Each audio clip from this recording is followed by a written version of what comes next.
नमस्कार दोस्तों। आज फिर से हम एक नया कहानी लेकर आइल बानी। अगर अच्छा लगे तो लाइक और सब्सक्राइब कर देव और अधिक से अधिक शेयर भी करब। तो चली एक नया कहानी सुनावतानी।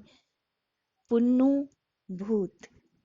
गांव के सड़क के किनारे,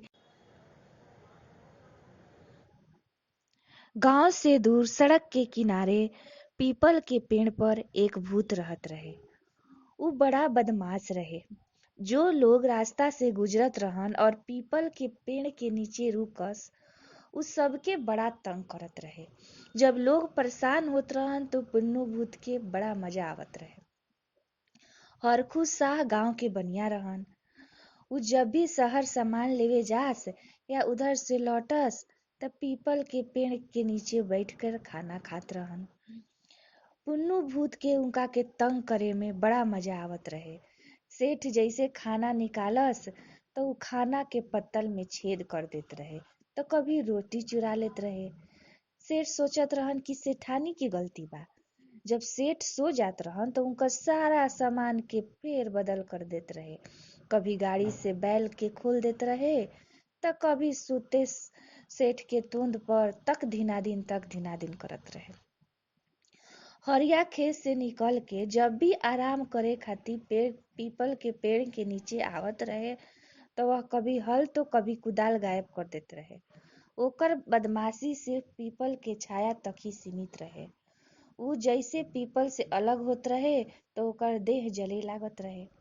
रात के समय तो कोई गुजरत ना रहे। एते सवेरे सवेरे उ खूब उछल कूद मचावत रहे। एक बार एक महात्मा जी ओने से गुजरत रहन। पीपल के पेड़ में आराम करे के सोचलन तब पुन्नू भूत उनका के तंग करे लागल। महात्मा महात्मा जी 8 साल के भूत के देख के मुस्कुराए लगलन। पुन्नू त समझलस कि हम त अदृश्य बानी, हम त महात्मा जी के लौकब ना। लेकिन महात्मा जी सब देख के हंसत रहन। उ कभी चूहा तो कभी बिल्ली बन के एने ओने घूमत रहे। महात्मा जी देख देख के पुन्नू भूत के मुस्कुरात रहन। महात्मा जी के नजर पुन्नू भूत के तरफ ही रहे। अब पुन्नी भूत डेराए लागल कि कहीं महात्मा जी हमरा के मारस मत। डरे रोवे लागल। तब महात्मा जी पूछलन कि पुन्नू तू काहे रोवताड़, का बात बा? तो उ कहलस कि 50 साल पहिले ए पीपल के पेड़ पर हमरा के छोड़ गइल रहन जा। हम बच्चा भूत बिल्कुल अकेला बानी। कभी कभी कोई तांत्रिक हमरा के पकड़े खातिर आवेला, लेकिन हम लौकी ना ऐसे हम बच जाइना। अब तब हम दिखे लगनी त अब हमरा के सभे मारी। महात्मा जी पुन्नी से कहलन कि तू रोवा मत, काहे कि तू सिर्फ हमरे लौकेला। हम तहरा के नुकसान ना पहुंचाई और भला दोसरो तहरा के नुकसान काहे पहुंचाई। तू तो एक अच्छा भूत बाड़। महात्मा जी कहलन कि अगर तू अब से परेशान कोई के ना करब तो हम तहार मदद करब। पुन्नू भूत कहलस कि ठीक बा महात्मा जी, अब हम केहू के परेशान ना करब। तब महात्मा जी पुन्नू के पास बुलैलन और ओकर पीठ में धंसल कांटी निकाल देलन। अब पुन्नू बहुत खुश भइल और उ कहलस कि अब बड़ा छोटा सब रूप लेके बदल बदल के हम सबके सताई। महात्मा जी कहलन कि पुन्नू, अगर तू कोई के डरावे खातिर अलग अलग रूप लेब और कोई के परेशान करब त ई कांटी फिर तारा अंदर धस जाई, फिर तहार शक्ति गायब हो जाई। ई कह के महात्मा जी कील के पीपल के जड़ के नीचे गाड़ के चल गइलन।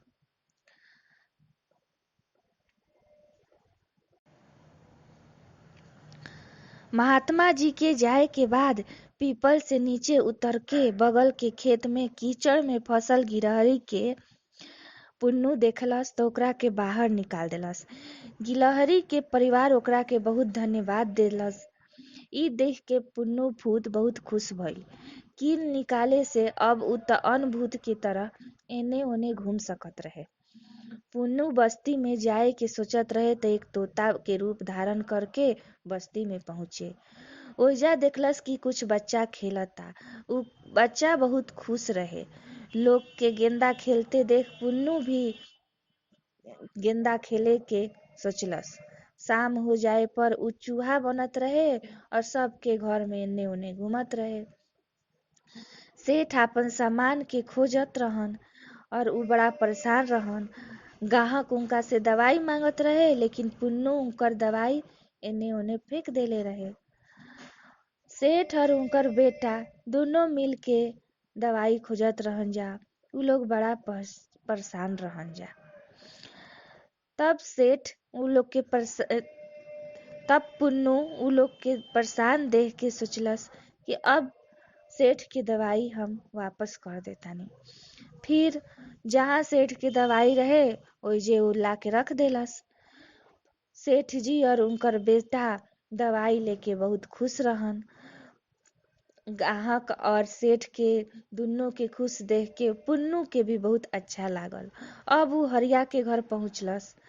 हरिया के पत्नी बीमार रहे और हरिया खाना बनावत रहे। गरीबी के कारण ओकर कुटिया भी जर्जर हो गई रहे। शायद बेचारा हल भी किसी से मांग के ले आवत रहे तो उ बहुत उदास रहे। उ सोचलस पुन्नू भूत सोचलन कि बेचारे हरिया के बेकार ही हम परेशान करत रही। ई तो बहुत परेशान रहेला। तब हरिया के उ मदद करे के सोचलस। फिर जितना अनाज उ एने ओने फेंकले रहे सबके इकट्ठा करके हरिया के ले जाके देलस। हरिया बहुत खुश भइल कि तू के हवा। पुन्नू कहलस कि राजा हमरा के मदद खातिर भेजले बाड़न और चांदी के 2 सिक्का निकाल के हरिया के दे देलस।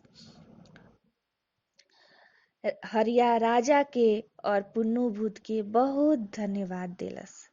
पुन्नू के अब लोगों के मदद क के बहुत मजा आवत रहे। गांव वाला मिल के नहर खोदत रहन। तब उ भैंसा बन के सींग बन के सब के साथ उ भी अपन सींग से नहर खोदे में मदद करत रहे। पीपल के पेड़ के नीचे अब बच्चा लोग खेले लागल और सब लोग बहुत खुश रहे। 1-2 बार गांव वाला के पीपल के पेड़ के नीचे आपन समस्या चर्चा कैलस तब पुन्नू उहो समस्या के हल कर देलस। अब सब गांव वाला बहुत खुश रहन और पीपल के पूजा करे लगलन और जल देवे लगलन। पुन्नू भी ई बात से बहुत खुश भइल और हमेशा दूसरा के मदद करत रहल। तो दोस्तों आज ई कहानी हम एजे समाप्त करतानी। कल फिर एक नया कहानी के साथ रौरा लोग के सामने आई। तब तक के लिए रौरा लोग से नमस्कार कहत।